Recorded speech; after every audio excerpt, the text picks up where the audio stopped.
A newspaper was about to be thrown away by my next-door neighbor who was convicted of multiple rapes. And on the front section of the text section was about Sir Alec Jeffreys. And he had taken the blood samples of men from Leicester and identified Colin Pitchfork as the murderer of a woman in Leicestershire. Mm-hmm. For the first time in history, science was used to identify someone genetically. When I read that newspaper, I knew one thing. I was innocent and I could prove it.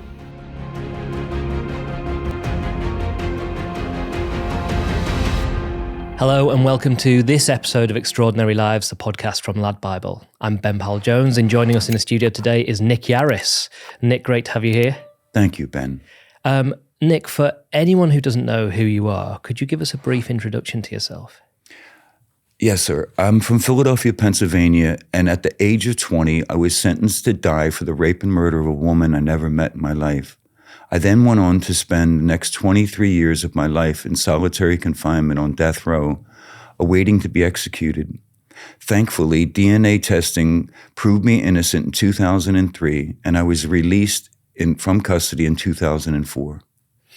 Amazing introduction, and I'm really excited to hear all about your story. But let's go back to the beginning. You know, who were you as a kid? How did you grow up?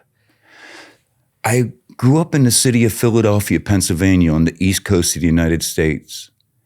But unfortunately for me, at the age of 7, I had a traumatic experience where I was attacked by a man in my neighborhood, and I was assaulted with a field stone, and he left me with brain damage. For what reason? I don't know. I think it was just a sexual predator move that the man wanted to attack me, and in his frustration or fear, he hit me in the head with a field stone. I was hit in the frontal lobe of my head, and it caused aphasia, and it also restricted my optic nerves, so I had to wear corrective lenses on my eyes. I didn't know about aphasia, and aphasia can be identified as simply as someone who stutters. Because their brain is working too fast for their vernacular system to catch up and speak. Mine was different in that every time that I got stressed out, I would become mono-sighted and only be able to see out of my right eye, and I wouldn't be able to function in an argument. I kept shutting down in frustration, and so I had a lot of outbursts and anger as a child. So you said this was the beginning of you going off the rails, so to speak. So what happened there? What was the progression of that? I kept trying to evade the fear. So initially I began drinking alcohol, and it was one of those things where the first time I got intoxicated on alcohol, I no longer felt afraid. I wasn't afraid of that being seen by my attacker in the neighborhood, or being in the alley alone and have him terrorize me again and again. And I think that feeling of wanting to not be afraid is what drove me to become an alcoholic and then a drug addict. So it was, you were using them as an escape, basically? Yeah, a numbing sensation, an escape, a fear alleviator. Those are the real reasons a lot of people will start drinking and doing drugs, because they're filled with the fear or they're filled with anger and they want to be done with it. And the easiest way that a lot of young people will find is through intoxications. And what age was this? That this was, because you said that, did you say at the age of 7 you were hit with this stone? Yeah, so about the age of 10, 11, and 12, I started drinking. Wow. By the time I was 14, I was fully involved with drugs. By the time I was 17 years old, I was injecting methamphetamine into my veins. Wow. And did you have a safety net, like a family around you or friends or anything like that, or had you removed yourself from them? I was so chaotically violent, no one could care about me. I literally hated myself. And at the age of 17 or 18, I had no qualms about being violent, disrespectful. I hated myself. Why would I care about anyone or what they would say to me? And am I right in thinking that you began to have problems with the law, run-ins with the law? Exactly what happens when most people are addicted to narcotics or alcohol. I ran afoul of the police because I became a petty thief to try and keep up with my addictions. And unfortunately, this is what unraveled my life. I was a car thief in the Philadelphia area. On December 4th, 1981, at the age of 20, I stole an automobile and I got chased by the Philadelphia police. And they gave me a terrible beating. About 3 weeks after that, I started using drugs again, really badly.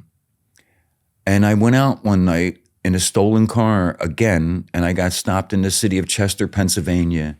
The police officer who pulled me over this time didn't have to chase me because I was terrified of running. I had just received a beating for doing that. The officer got angry at me because I wouldn't get out of my car, and he pulled me out of the car and began fighting with me.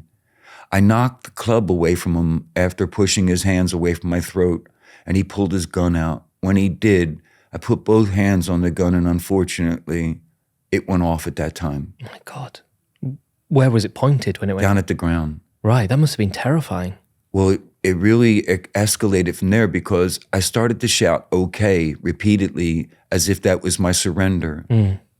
He put the gun under my chin, put me in the backseat of the automobile, and then composed himself for at least a minute while he thought about what he was going to do next. He grabbed the radio from the car's dash and very pointedly pretended like the attack was still going on by shouting excitedly, "Officer assist, police officer assist, shots fired, help, help, help." My God. So all of the ensuing officers that came to the scene thought he was under attack. They drugged me out of the car, they beat me, they put me in the paddy wagon, it's called, and they took me to jail and charged me with the attempted murder and kidnapping of a police officer. Why do you think he did that? He was angry at me.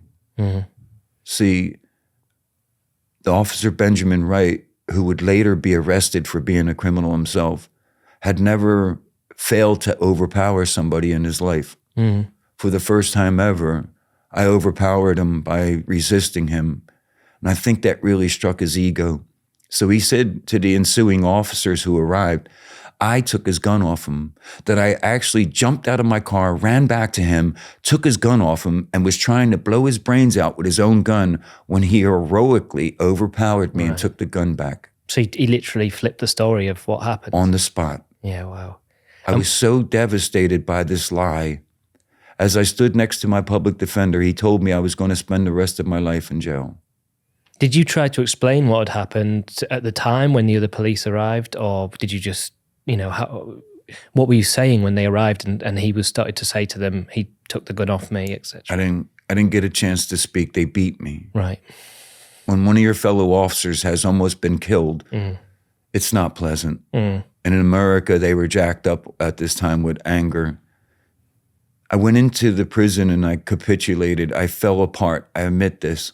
I did one of the worst things in my life. I laid there in my own misery, going through a drug withdrawal without any treatment, and I made up a story out of a newspaper that was in my cell, trying to use a lie to get out of the lie that was put on me. How would that have helped? In America, you can barter your way out of criminal charges if you know something bigger than what you've been arrested for. Right. So if you help them solve a bigger crime, then your charges will be lessened or thrown out. Yes. Right. So in my stupid 20-year-old drug addict mind, I thought I would play a game on the police, hoping to get released enough so that I could run away. They told me initially that they were going to release me on my own recognizance after they spoke to my arresting officer, and he admitted that he was going to reduce the charges and I would be charged with resisting arrest and be taken to Philadelphia for the auto theft charges. In other words, initially my ploy worked. Because you'd said that could you talk us through that? What was the other crime that you'd said that you knew something about or you'd help them solve? The only thing in my cell when I first was arrested was a newspaper from Delaware County. On the front page was the mystery of a missing and then abducted and murdered woman who was found in the area, and the police were baffled as to who did this crime. I picked out a friend who one time had robbed me and hurt me, and I had thought was dead at the time, to blame it on.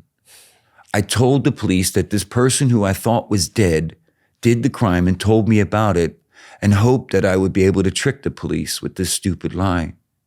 Initially, they told me they believed me and they went out and tried to solve the crime based on my words in this. Then they came back to me and they said the reason I made up a lie about someone else is I was trying to confess and it was me who committed this murder, and they wouldn't take no for an answer. Wow. So you've gone from being the person who's basically invented so you said you could help them solve the crime of the mystery of the murder of the lady. They've gone out and then come back and said, actually, what you said wasn't true. You must have done it. Exactly. That's a leap in logic on their part as well, though. Yeah, but that's because this was one of those crimes where they needed to have an assurance to the community of an arrest. Right. The detective was really insulted by what I tried to do to him. I kept telling him, look, you talked to the officer. He said he was going to reduce my charges. Surely that's proof that I didn't try to murder him. And he said, oh, that doesn't matter anymore. Because you killed this woman, we know you're trying to come forward, that you're blaming it on a friend that you thought was dead because you knew we would come back and find out the truth. And we know you want to tell us why you killed her. And I was like, no, I didn't do it. So they said, you had a breakup with your girlfriend, and they started mocking me about why she would leave me. And I got angry at them and started shouting at them. And this is how weird it was. They never said that I confessed to anybody. They put a prisoner in the cell next to me who had been convicted of robbing the prosecutor's home. He said that I confessed to him after being in the cell next to him for one night. So that was the evidence. So he could get out of his charges. They used him against me. And do you think they knew he was lying? Of course they did. So they put him in the cell next to me for one night, Ben. But so therefore so do you think that they thought you'd committed the crime, or do you think that they didn't care who'd committed the crime? I think that they believed that I committed the crime. Right, okay. So they were using any means necessary to solve the crime, and that included a fake witness. Yeah. Wow, okay. So I'm now charged with the attempted murder of a police officer and the rape and murder of a woman I never met. Unfortunately for me, the police also told the local Pagans motorcycle gang that I was an informant. So for the first week of my incarceration, after I was released from the security holding cell, I was attacked every day. I had a man try to put my eye out with a sharpened broomstick. I had urine and feces thrown in my face and in my cell. I had to stand for hours with my mattress against my door so that men couldn't throw things on me.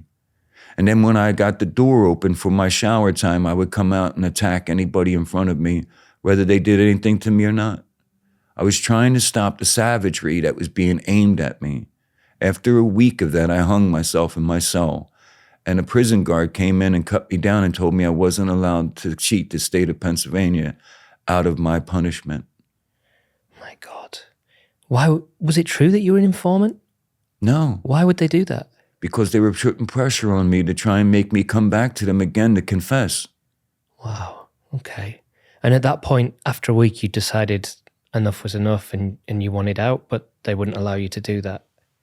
And then I had a visit with my mother in the hospital in the county jail, in which inmates were making rude comments about her. And she made me promise, no matter what I went through, never do that. She told me that I was a gift of her life, and I had no right to destroy that gift no matter what was done to me. So literally at the age of 20, I promised my mother I would never kill myself. Wow. So at this point, you're in prison and you know that you've just got to go through whatever's thrown at you to get to the sentencing for the crimes that they're saying you'd committed. But the crazy thing is, God had a plan. I was originally taken to trial for the attempted murder of the police officer. My word against him, it should have been a slam dunk. The jury found me not guilty after 20 minutes of deliberation after hearing both sides of the story. Wow. You see, the police officer made up this big story about the attack that I had committed upon him, and he used a photograph of his hand as evidence that I took the gun off of him. But he told this elaborate story of how I punched him in his face, hit him with his own pistol, breaking his eyeglasses.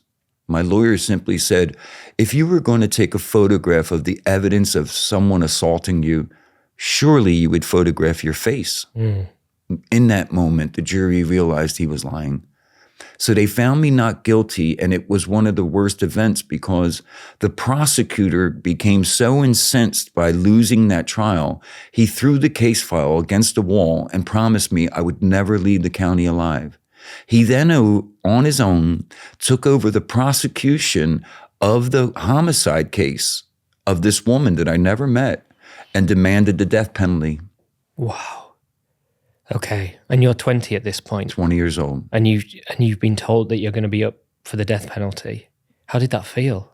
I was angry because I saw what they were doing. They weren't going to let me have a fair trial the next time. Because they gave me a fair trial and a jury found me not guilty, they weren't going to risk this again. I knew that. So in June of 1982, I had just turned 21 years old. A jury was shown a series of photographs, one of which was a photograph of these two children who were walking in the snow, and they found the victim, whose name was Linda Mae Craig. The boys kicked the snow away from what they thought was a mannequin to see if it was a male mannequin or a female mannequin, only to discover Mrs. Craig was laying there. The children's footprints were black. It was a black and white photograph. And then as they ran away from the figure, it looked like the angel's wings spread out. They showed that jury that photograph, and the jury couldn't look at me again. I knew what was going to happen. His Honor told the jury I was only going to be given a 3-day trial. And this was the 3rd day. After they did that and the jury put their heads down and they couldn't look at me no more, a bolt of lightning struck the courthouse and knocked all the power out. You can't make this up. I was taken out of the room as if I had something to do with this moment, like I was trying to escape or something. They hustled me out of the courtroom with guns drawn and put me in this big room on top of the courthouse. There is in that moment, I stood there and I heard God say to me, go and look them in the eye. So when they got themselves back together and they took me back in the courtroom, the judge couldn't look at me. Well, he was about to sentence me to death. So I kept asking him, how dare you not have the courage to look me in the eye and you're about to sentence me to die? Aren't you ashamed of that? And when he raised his head, he said, are you finished? I said, no, sir, you can go to hell. But all they said in the newspaper was defiant murderer tells judge go to hell. That wasn't the whole story. The jury sentenced me to death. I was placed in the custody of Huntington State Prison, the only prison condemned by the United Nations for its active practices of torture, and I entered a building in which the average rate of survival was only 5 years. 5 years? And what were the causes of death in there? Suicide, cancers, mental deterioration till you just lost it, and then a lot of men just killed each other or they were killed by staff or themselves. Wow. Were you aware of this going in there? Initially, Pennsylvania didn't have a death row, so they put us in the punishment unit where they broke men. My first 2 years in my cell, I wasn't allowed to speak. In my cell. 2 years? You weren't allowed to just make any noise? I sung happy birthday to myself on my 22nd birthday and I got a beating for it. Wow. 4 men come into your cell with riot gear. They hold you down while a nurse who's wearing a riot helmet and a flak vest has a needle full of Thorazine, and she would run in and stab you in the buttocks with this needle, and then you would lose a week of your life. If you broke the rules again, they dragged you out of your cell and they put you in a glass bubble, a brick cell made out of glass bricks. And every 15 minutes, they did what was called a head count and woke you up and made you stand on your feet and acknowledge them for a week. So were these practices that you're describing, were they legal, or would these be classed as torture and the guards and the staff going off the rules? This was actually protocol in the prison. That's why it was condemned by the United Nations. They literally tortured me like they tortured everyone else. And was that as soon as you got in there at 21 years old? Was that your experience immediately? You were put in a cell and told you're not allowed to speak anymore. You know, what was the initial moving in there at such a young age? How did it feel and what did it look like? When I arrived at the prison at the age of 21, all of the other prisoners were taken off of the bus, and then 4 men came onto the bus with riot gear. They always have to hide their faces. They drugged me off the bus and they lined me up against the wall, and then a lieutenant walked up to me and explained me the following. You're dead. Dead men do not speak in my unit. Do you understand me? Everyone that knew you and anyone that you loved is now dead to you. If you open your mouth in this unit, I will break your face. I said, yes, sir. I broke the rules. So he turned to his officers and he said, 30 seconds. And they beat me with oak sticks for 30 seconds. Then I was drugged into the unit and thrown into my first cell number 447. The nurse then came up to me and by rote asked me if I could understand how to fill out a DC 136 medical form should I need to see a member of the staff for any medical issues. Wow. So that's your first experience. It was my first day on death row. Hey, this is Ben-Powell Jones. We're just taking a brief break so I can tell you about one of our sponsors. A brand new 6-part podcast from Message Heard and Podimo, Who Robs a Banksy follows journalist Jake Warren as he sets out to explore the stranger-than-fiction tale of the man who kidnapped a Banksy statue from the middle of central London in broad daylight and held it to ransom. The act would lead to an almost 20-year war of bad blood, relations, and legal battles that are still being waged today, and it all comes down to one man and one vendetta. But it doesn't end there. The story will take us on a journey through UK's most subversive subcultures, from art heists and art terrorists to 80s football hooliganism and the 90s illegal rave scene, even fetish parties. And throughout it all, Jake will be trying to get a hold of the most elusive and famed anonymous artist in the world. In the new 6-part series, host Jake Warren speaks to Tiger King of the art scene Andy Link and those closest to Banksy himself, exposing their 2-decade-long feud and attempting to track down the world's most elusive anonymous artist. Who Robs a Banksy is available now wherever you get podcasts. To hear the whole series ad-free, subscribe to Podimo UK on Apple Podcasts. Now back to our episode. And when you're looking around, can you describe death row to us? Are there other prisoners around you? Can you see other prisoners? Can you communicate with other prisoners? I know you've been told that you're not allowed to speak to them, but what does it look like from your cell? I was put in a 6 by 10 foot cell, and I didn't get to see anyone for weeks because I was too terrified to come out of my cell and find out about the next beating stage.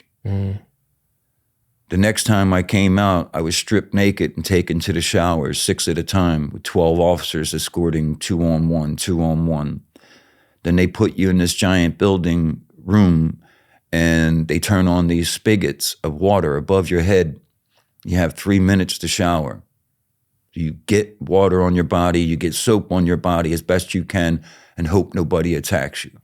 And was that something that was possible? Did people attack each other in the showers? Of course. That was the most dangerous room in the jail, man. For what reason? Because you can get to somebody.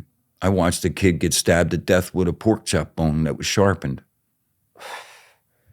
Is this because of arguments between people, or was it just violence for the sake of violence? I often ask myself. It just seemed like hate was all around me, so intense. It didn't take much for people to kill themselves or kill someone else. My first week there, I saw someone kill themselves. It was horrible. But occasionally a man couldn't take it no more. He would just jump off the top tier and kill himself with handcuffs on. What, just over the balcony and falling all the way down to the floor at the bottom? Yep, head first. Wow. And you saw that in your first week? Yeah, I thought it was a mattress being thrown away. up on a plastic mattress we were forced to sleep on. It hit the ground so hard, I thought it was a plastic mattress. So I stood up and I looked out of my cell window, and there was a young black kid, couldn't have been more than 2 years older than me, laying there twitching on the ground. Oh, God. I mean, that must have had a huge effect on you at your age, looking down on that. You know, what was it like mentally to know that there's no hope of release anymore? I was so angry at the beginning, I used to beat my head on the wall. I felt like if I stayed angry, I could fight. It was the stupidest thing in the world. You can't last with anger. But I was afraid and I didn't know what else to do, so I just constantly beat my head against the wall all day long till my head bleed. And then an officer took me out of the cell, and he went past one of the cells in which a man killed himself, and he made me go in the cell and take some books out of there that weren't urine stained or damaged from blood and stuff. So I picked through this pile of books in a man's cell that had already killed himself, and I took the books back to my cell. I began my whole education that way. Why did the officer do that? Just to give you some books? I think he took pity on me. Yeah. I was only a kid. I was the second youngest person in Pennsylvania's history to be sentenced to die at that time. And how many people were on death row at the point you were there? When I first went there was only 27 men. Right. In less than 5 years, there was 245. Wow. Was that because they were ramping up the amount of sentences given for... The crack epidemic sent America crazy. President Reagan got shot by a mentally ill person by the name of John W. Hinckley. The United States government emptied out its mental institutions right at the epicenter of the crack epidemic, and everyone watched as America went from 1 million incarcerated human beings to 3 million. And with the other people on death row, did you ever communicate with them? Like, were you able to speak with them and them with you, or were you just completely yourself alone in your cell? I could talk to someone in the exercise cages outside. I was given initially 15 minutes of exercise every other day. So they would let you out of your cell and you would run around in this courtyard as much as you were able to for 15 minutes, or as long as the officer could take to smoke 2 cigarettes. And then they put you back in your cell. Occasionally, they would let another prisoner out with you so that the two of you could run together. Then they changed that up and built these cages, exercise cages, 10 foot wide and 20 foot long. And they used to stick you in there. So I would be locked up 23 hours a day for 8,057 days. So what did you do every day? What did you do in your cell? Initially, I had to learn to fight for myself because my lawyer didn't believe in me and he mocked me. My first appellate attorney told me he knew I was crazy and guilty, but he was going to file my appeal anyway out of pity. And is this a state-appointed attorney? Yeah. So obviously it doesn't give you much hope. And how did that go, that appeal?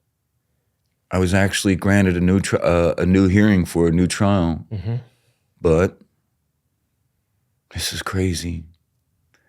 That's how I ended up escaping from death row. I was being transported to court for that new hearing.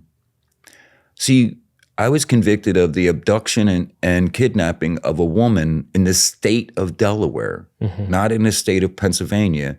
And yet those factors were used as aggravating factors to send me to death row, which is illegal. So if nothing else, I had to have a new trial and a new hearing. I'm on my way to court on February 15th, 1985. Sorry to interrupt you. So how long, at this point when you're being given a new trial, how long have you been in death row at this point? 3.5 years. Right, so a long time, 3.5 years, and now you're being transferred to a new place for a retrial. Yes, sir. Okay. I was arrested in 1981. In 1985, I was being taken to court.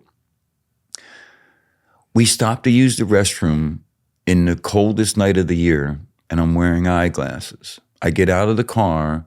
My eyeglasses fog up as I run into a cubicle about 100 yards from the car where it's parked. I go into the cubicle and I'm urinating and my eyeglasses fog up again because I'm breathing. Mm-hmm. Anyone that wears eyeglasses can appreciate what happens next. As I'm exiting the building to go back to the patrol car to go to court, the officer standing there holding the door for me had to go to the toilet so bad, he let me go back by myself. As I'm jogging in the snow, in the dark, back to the officer with fogged up eyeglasses, I don't see his reaction. He only turned around after smoking a cigarette and saw me running at him. He pulls his gun out and all I see is his arm come forward and he blasts a shot at me. Why? He thought I overpowered his partner. Oh. His partner should have never left me alone after standing by the door. He didn't communicate to his partner, Nick's coming back by himself. He went in the toilet. Oh my God. And because of this one incident, the officer starts shooting at me, thinking I overpowered his partner, tries to blow my head off. I turn around and run. He fired another shot. I hit the ground. I then jumped up and I ran in a circle and I ended up hiding behind their patrol car by about 50 yards, laying there watching them screaming at each other about what had happened. I'm terrified. I'm 24 years old. I haven't killed anybody. Now I've just been shot at for escaping from death row. I can't trust them. I can't trust anyone. I was laying there on my stomach, vomiting from the exertion and the shock of all this happening. When I took my eyeglasses off, I took the handcuffs off my hands using my eyeglasses, and then I got up on my knees and I crawled behind a police station and I hid there. I didn't know what to do. So I stayed there for almost 2 hours, and then I was freezing so poorly, I had to get out of there. When I left that area, someone saw me and a helicopter began chasing me. So for 5 hours of my life, I got chased so hard by a helicopter. It was unbelievable because the blades were right down on me. At one point, I was running towards this 10-foot fence, and I didn't know what I was going to do. But the fence had been pushed back by the snow plows who had been moving the snow previous to that night. And as I ran up towards it, just like magic, I stumbled, I fell, I hit my belly, I slid, and I went under the fence and I slalomed down about 60 yards down the embankment of a train tracks. The helicopter had been right over my head. The snow flying up over me as I fell and slid down made him lose sight of me. As I slid and slalomed down the hill, I landed perfectly. I didn't even get cut. My face and everything was leading the way. I stood up like the abominable snowman, shook off the snow, and began walking down the train tracks while the helicopter circled back overhead. I walked for 5 miles to Fraser, Pennsylvania, and I found the only car in the parking lot was a 65 green Mustang, and I drove that to New York City and got out of there. Oh my God, that's incredible. So was the bolt of lightning that hit the courthouse. I'm telling you, this is crazy what's going on with my life. So when you say you found a car, did you hotwire it or were the keys in it? Literally, a 1965 Mustang looked like a coin slot for the key fob. Mm-hmm. I literally turned it by hand. It was so old and so used, I didn't need keys to start it. You just turned like the cylinder by hand? Yeah, and I put my foot on the clutch, started the car. It was a 3-speed, and then I started driving away. My God. So at this point, I mean, you've escaped, but you weren't actually trying to escape. It almost sort of happened by accident. So what's going through your head? They're going to kill me. So you're not thinking, I need to hand myself in.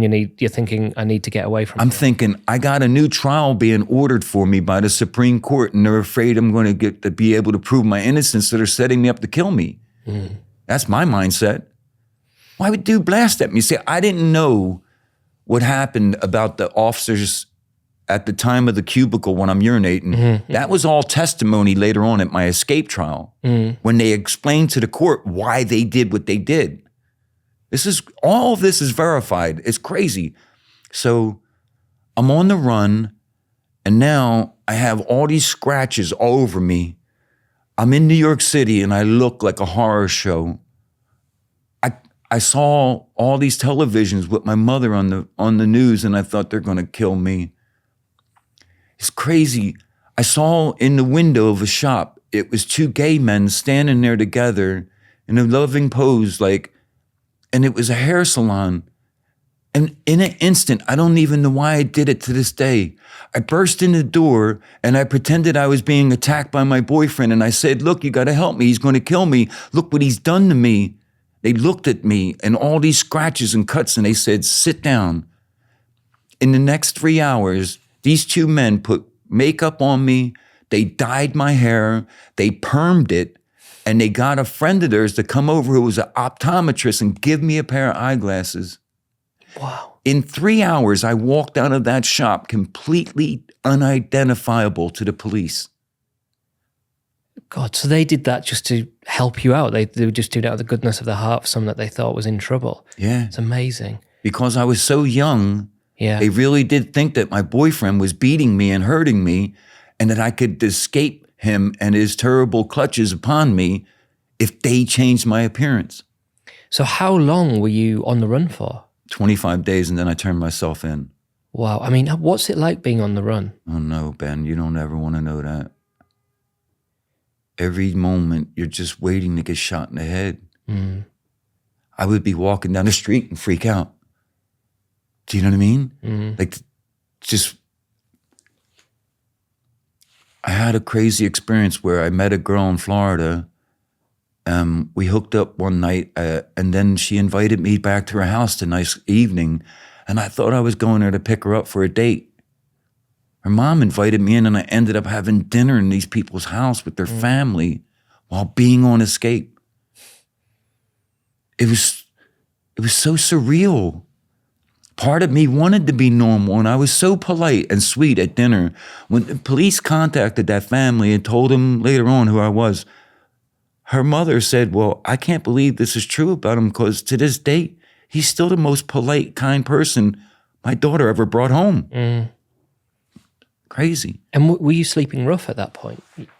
I had stolen that a man's coat, and I took some jewelry and stuff from his home. I flew to his house from New York City thinking he would still be there, so I stole from him. And I had enough money to get hotel rooms. So I was bouncing from hotel to hotel, trying to get a birth certificate, to get a passport to leave the country. Mm.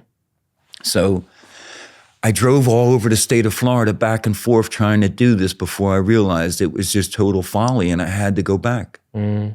Okay, so you decided to go back because there was no hope, essentially. There was no way out, is that what you thought? I knew I wasn't as clever as I thought I was, and I couldn't outwit the whole law enforcement society. Mm-hmm. I had to go back.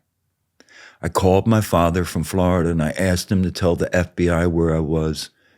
So the state authorities in Florida arrested me, put me on death row next to Ted Bundy for 8 months before they sent me back home. Wow. So did you meet Ted Bundy? Yeah, he spit on me. Why did he do that? He tried to sell me hope. And I told him I don't get off on killing little children and thinking about my bad mommy, and he can go fuck himself. Wow. He tried to sell you hope. In what sense? He was a well-known jailhouse lawyer. Right. He signed me up for the law library with him.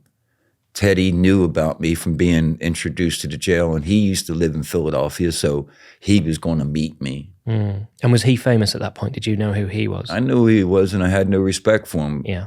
See, and the misnomer is death row prisoners get along with serial killers. Mm.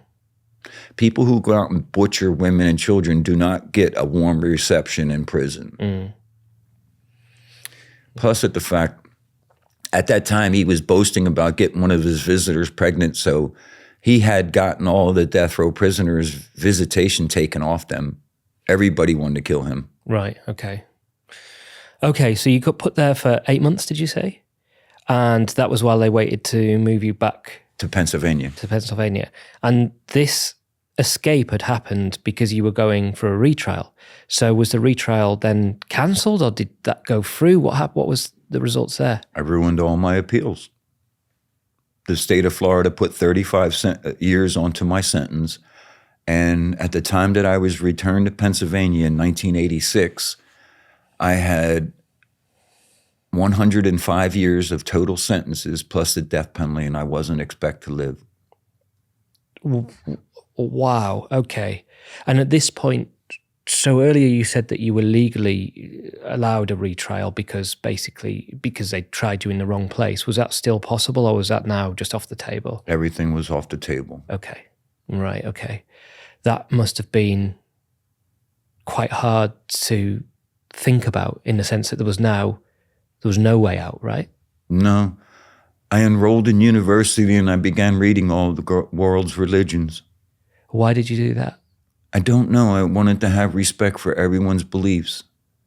And the crazy thing is, over the next couple years, while I read all of the world's religions, when I finally got to the last one of reading Sanskrit, I found out about DNA testing.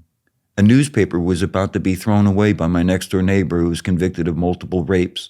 And on the front section of the text section was about Sir Alec Jeffreys. At that time, he was just Dr. Alec Jeffreys from Leicestershire University. And he had taken the blood samples of men from Leicester and identified Colin Pitchfork as the murderer of a woman in Leicestershire. Mm-hmm. For the first time in history, science was used to identify someone genetically. When I read that newspaper, I knew one thing. I was innocent and I could prove it. That must have been a big moment for you to read that. Because prior to that, presumably all evidence had to be based on things people were willing to say they'd seen or heard, or, things that were caught on camera maybe. Whereas now there was a way of proving definitively that something had happened or somebody was somewhere. That must have been huge for you. Unfortunately and fortunately for me, the real killer had B positive blood typing. All we had in the early 80s was serology of blood typing to tell that you were part of a group and therefore possible as a killer. You get it? Mm-hmm. 15% of the white male population, B positive. When I found out about DNA, I knew it wasn't just a numbers game. This was identifiable. So I became the very first man in America to seek DNA testing in February of 1988. 1988, okay. So you've gone back to death row. Presumably, how were the guards treating you when you went back after the escape and everything like that? Was it the same, or were they worse, or how was that? Because the reason I'm asking is you're leading up to now appealing again, and I'm wondering how that impacted on their view of you and their treatment of you. On my first year back from escape, they used to strap me up with 50,000 volts of electricity if I wanted to come out of my cell. What do you mean? They put a belly band on me with a high-intensity shocker over both kidneys. And if I went out of my cell because I had escaped and embarrassed them, I had to wear this belt called a stun belt. And I had to watch while I exercised wearing this as the two officers played catch with it. Just as a mind game thing? Wow. Wow, the thought of people being in control of, your life and the pain and suffering like that, who had little respect for you, that must have been horrendous. Yeah, but it taught me love. Being tortured actually taught me how to have compassion for my attacker. It taught me how to love other human beings. How does that work? When you're faced with evil, you have two choices: join in or use love. The only way you can hold on from being tortured is to figure out your own value system. Do you value your own life? Do you value who you are? If so, you won't be hateful. It's interesting you say that, because earlier you said, when I asked you what feelings you were feeling, you said anger, a lot of anger when you were in death row. And then just before you said you started reading about religions because you wanted to respect everybody's opinions. So there'd obviously been some sort of transition somewhere along the way from anger to what you're describing now. Was there a catalyst for that, or was it just something that began to happen? I got tired of being inhuman. I wanted to find out if God could truly be real. Why would you strike the courthouse with a bolt of lightning on the day that they found me guilty if you weren't real? I kept asking. And I found out this crazy thing. I have a unique ability to love. Love for my torturer. Love for the inmate who tried to cut my throat. Love for the people who hated me. And if I could hold on to my love, I could hold on to my humanity. That's all it meant to me. And was that something you taught yourself? Do you think anybody has that? Or do you think it's something that was just within you? Everyone's born that way, Ben. No one wants to be evil. Someone else has driven them to their anger to be that. We're all born good. We learn hatred and anger from others. I didn't like that about myself. And I was so embarrassed that I couldn't speak that I made up my mind. The whole reason I began to develop the ability to speak beautifully wasn't so that I could get out of jail and talk to anyone. I had 2.5 minutes to speak about my life before they executed me by strapping me into an electric chair and pulling the switch. So that's what they give you on death row. They give you 2.5 minutes to say something. Is that what you're saying? And that's my moment. I didn't want to be embarrassed anymore. I thought, okay, I ruined my appeals. I've screwed up. They're going to kill me. The only hope I have, I want to learn how to overcome my speech impediment. I want to learn how to articulate words so powerful and beautiful that when they take my life for something I didn't do, the last thing I hear is the beautiful voice of me telling them how much I love them and forgive them for what they did to me. Wow. It's amazing. It's what made me the finest speaker in the world. I learned that every day of our lives is a death speech, if you think about it. Mm-hmm. Each one of us are living under a death sentence. We don't know when it will come. Very rarely you'll know the end. So every day of your life, your duty is to not only tell others who you are in fairness and eloquence, but maybe, just maybe, you'll be the last voice that they hear that day. Don't you want it to be beautiful?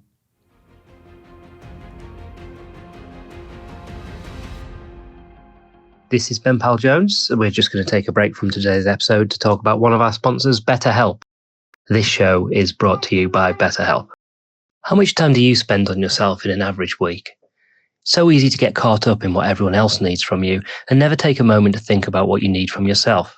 But when we spend all of our time giving, it can leave us feeling stretched thin and burned out. Therapy can give you the tools to find more balance in your life so you can keep supporting others without leaving yourself behind. Therapy is something I've used several times in my own life. I think sometimes we think it has to be for huge events or massive changes, but I like to just use it every couple of months or a couple of times a year, check in on myself. If anything's feeling like a struggle, book a few sessions, top myself back up. Visit betterhelp.com/minuteswith today to get 10% off your first month. That's BetterHelp, HELP.com/minuteswith. Now back to the episode. I want to go back a little bit. When you were talking just then, you were talking about the people that you found a way to love. One of them you said was the inmate who tried to slit your throat. Where did that come from? I had a bounty on me in prison. Back in the 80s, if you killed someone who had a high-profile case, people would put money on your books. And who would do that? Who would pay the bounty? Friends and family of the victims. Oh, I see. Right. And they'd communicate that to people in prison who then... Once it's known. Wow. Okay. So, And that's what happened. Somebody tried to... Oh, I had a lot of attacks. Wow. I've had multiple attacks staged so that the first attack was the fake out. And then the other attack happened in the hospital waiting for me. Wow. I've been stabbed so deeply with a bed slat, a metal bed slat, that I had to go ahead and headbutt my attacker over and over while holding the knife inside of my belly. If you let it out, they're going to hit you again and again with it. So I literally grabbed his arm, held it inside of my stomach while I headbutted him over and over. And that being a possibility of daily life must have taken a huge toll. I changed the game. I wasn't going to be that way anymore. Ben, as I sit before you, they put me in the cage to fight against other men that I didn't have any angst against, and I had to beat them to a pulp. I've heard you say this before, and it's the most unbelievable account of something that just sounds so inhumane. Can you tell us about that? Gladiator. Yeah. There were so many white officers beating on black inmates that after the crack epidemic, when they hired large numbers of black officers to come up into the mountains to work there, they couldn't tolerate this. So in a crazy scheme, they came up with Gladiator School to level the playing field. 2 black officers would come out, pick up a white guy, march him out to the unit, put him in the cage, and wait for 2 white officers to go pick out a black guy. And then they would bet on us or laugh at us and taunt us. And they'd just say to you, you have to fight. I beat a boy named Billy Tilley so bad I broke his hip. That still bothers me. Me and Billy were friends. And what would happen if you refused? Both of you get beat with the sticks. Is this something that's ever been like officially like prosecuted or? Prosecuted? Yeah, I mean, it just sounds horrendous. It's not horrendous, it's real. It's what they did to us. So they'd get 2 guys, put them in a cage and say, right, fight each other till we tell you to stop. Otherwise, we're going to come in there and beat Your them. paperwork's already filled out. If you refuse, you're going to go out in a body bag.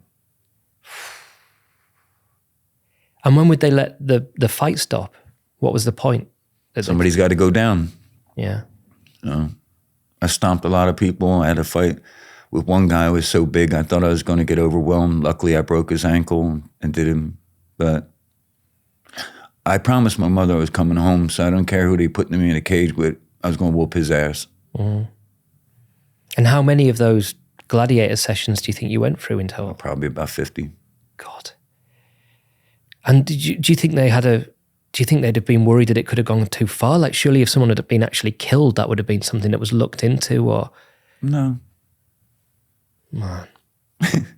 I know it's crazy for the average world, but you have to understand, this is what happened and caused the Princeton experiment. This is real. When people in power have an abusive ability to hurt others, they choose that. And yeah, I had to learn all these mixed martial arts. I'm probably one of the most dangerous persons sitting before you, and I can kill you as you sit there, or badly maim you if I needed to. Mm. I don't like that side that they developed for me, but I had to. I had no choice. They were put me in there against men who butchered someone and ground them up into meatballs and fed them to her parents. They were put me in a cage against people who put people into a pit and tortured them and tortured them and tortured them. They were put me in a cage against monsters. Horrendous. And I mean, I know what you're going to answer here, but would there be no sense of pleading with the guards or appealing to their humanity or anything like that? No, you make a joke, try not to get hit with the stick, go handle your business.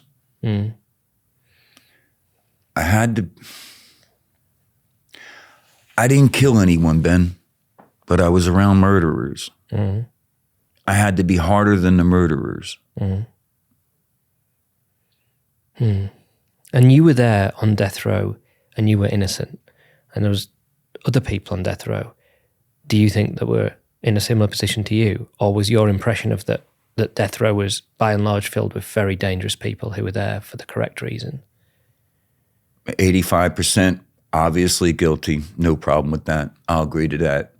But I got other people off of death row who were innocent, both while I was on death row and after I got out. Okay, so that's a good place to go back to the story that you just arrived at. You read the article about Colin Pitchfork, and that showed you a new method of proving your innocence when everything else had sort of run dry and gone away. How did you progress that?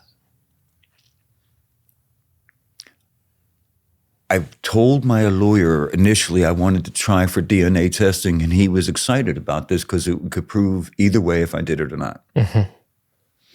So my very first phone call with him, it was upbeat. A weekend later, or at the end of the conclusion of a weekend, I was put back on the phone with him. And that's when he told me all the evidence from my homicide trial was destroyed and gone. There would be no DNA testing. What? When they found out that I was the first guy in America to ask for DNA testing, they tried for the next 15 years to murder me by destroying all the evidence. What was the official reason given for the evidence being destroyed? I never got that. I kept finding out that the detective would take some evidence and put it in his desk drawer and leave it there for 3 years, and the court wouldn't answer me. When they found the killer's gloves and more of evidence of the woman's underwear and her clothing, again, no answering.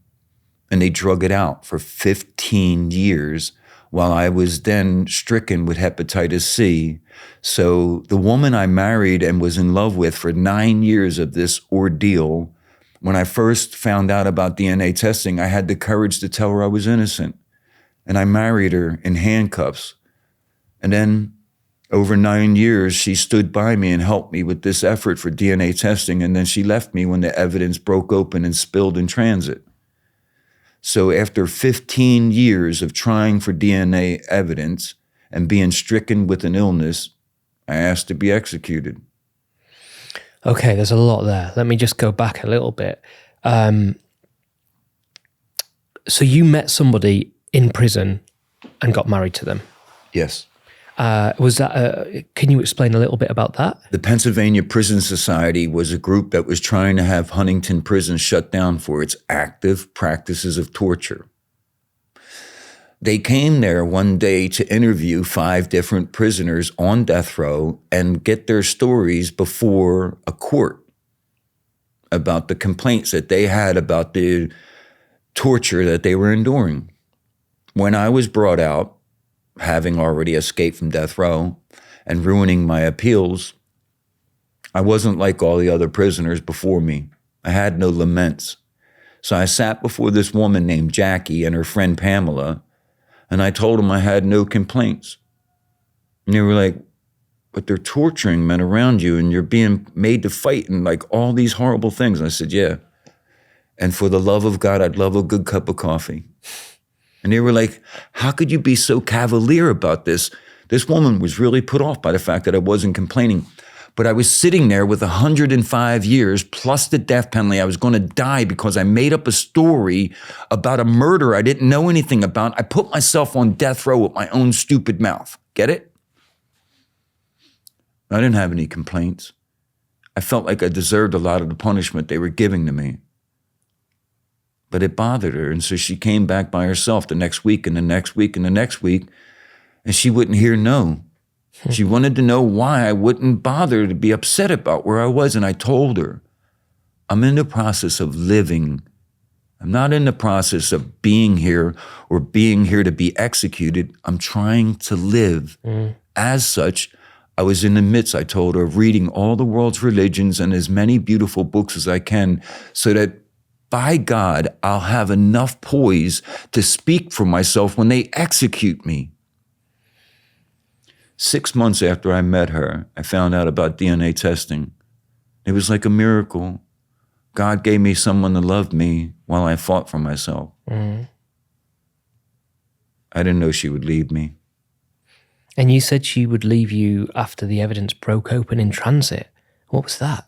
I finally got the federal court to help me and provide funding for DNA testing.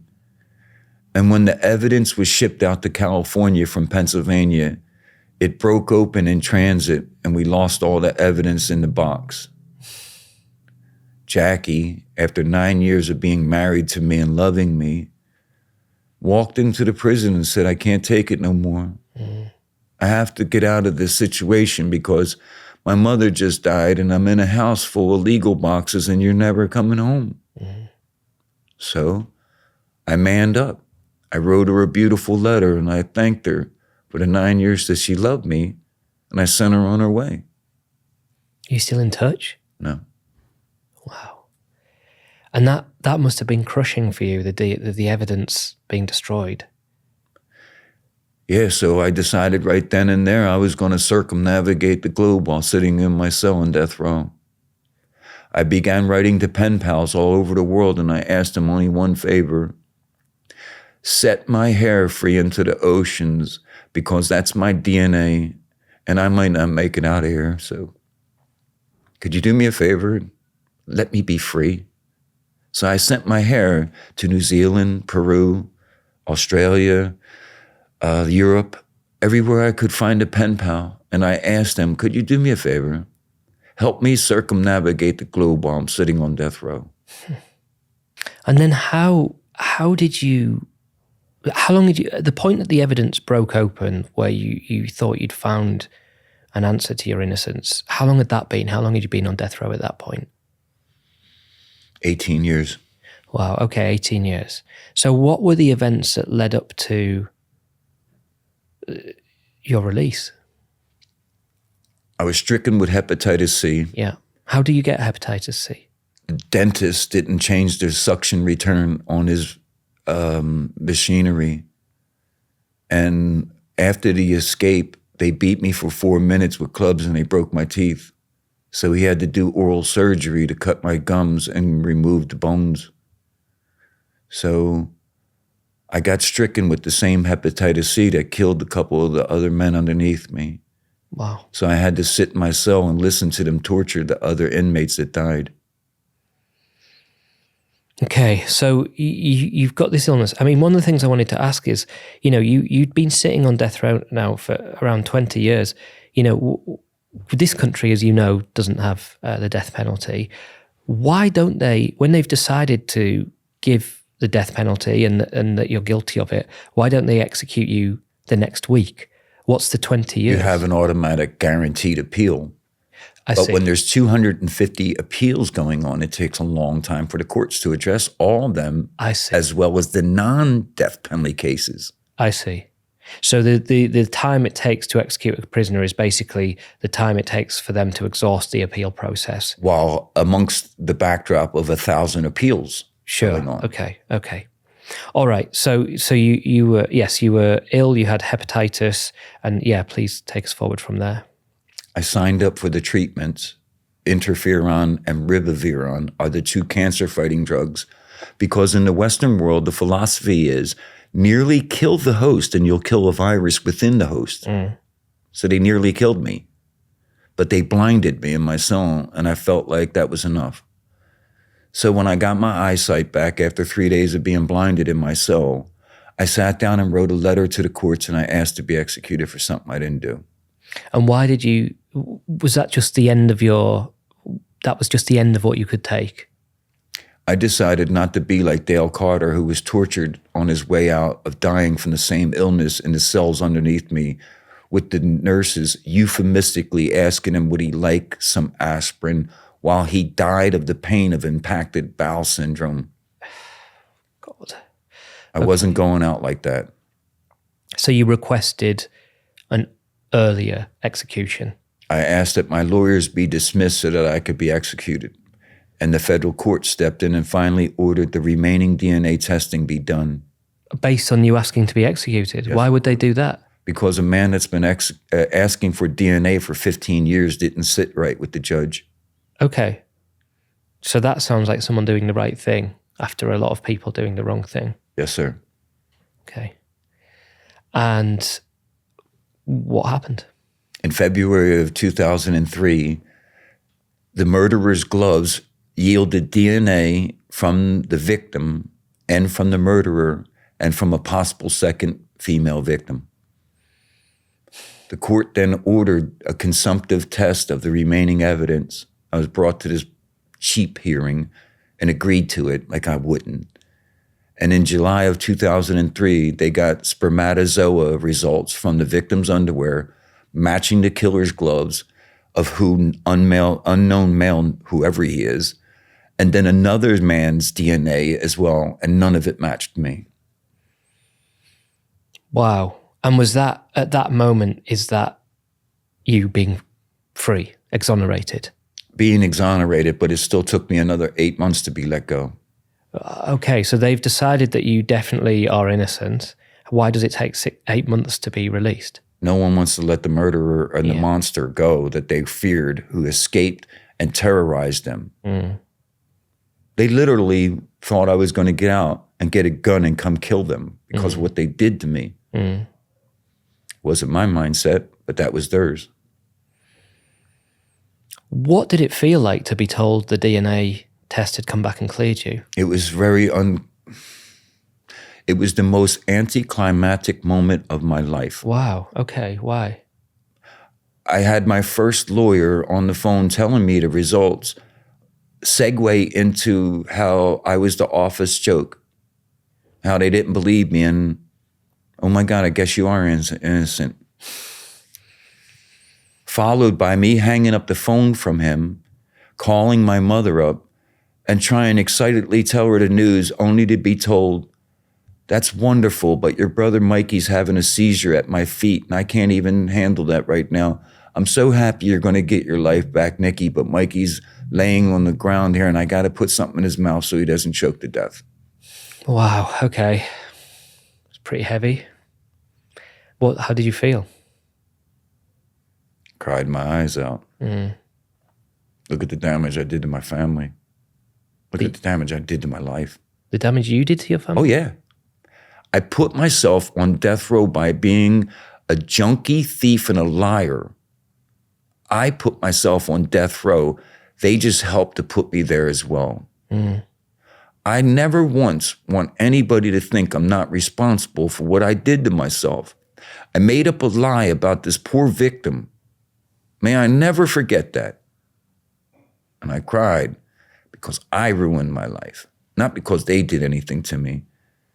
I let my parents suffer. My little brother died of a drug overdose in my basement. I'd never be proud about that. Okay, so it takes 8 months, but what's the time leading up to your release? What does that look like? Do they tell you there's a date you're going to be released on, or there's a conversation ongoing? I swear to God, Ben, they botched my release, man. Okay. 8 o'clock in the morning, they put me in a van with all my little letters and stuff. I say goodbye to the administration. It's my moment. They drive me across this big prison called Greene County Supermax. We get up to the first gate. Oh man, I could see my parents. They're outside with the press, literally 50 yards away from me.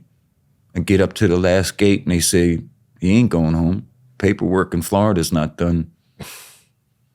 So they actually had the prison officer so incensed by this, he refused to turn the vehicle around. He backed the vehicle up across the whole compound of the prison. He said, I'm not turning around.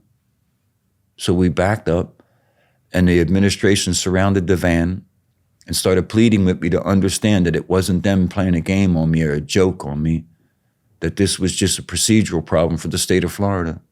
And that right at that moment, a lawyer named Elliot Shirker had put a lawyer on a flight to Tallahassee, Florida, the state capital, to try and get my paperwork right at that moment stamped and completed so I could be released. And how long did that take then, that process? Hours. So you were sitting in the van for hours? I was sitting in a building, not in a cell, because they asked me, what could they do for me? I said, look, I just spent 8,057 days on death row. Yeah. We're in a cell. Whatever you do, don't put me back in a cell because I can't promise not to hurt you. Okay, so talk us through being actually, when it all gets stamped and it all gets done, what does release feel like after all this time? I walked up to the microphones out front. They didn't put me back in a van. They walked me out the front doors. I walked up to the assembled press, and I told them about my 2 friends that were innocent in the prison behind me, and I walked off. I didn't complain. I didn't lament. I had no time for this. I knew what I was going to do, Ben. I was going to be next level me. And what's next level you? I was going to make all of this mean something. I wasn't going to let what they did to me mean nothing. So right there on the spot, I decided to use my education. I started an economic embargo against Pennsylvania by going to 5 of its biggest trade partners in Europe and here in the United Kingdom. This is what led me to become a UK citizen.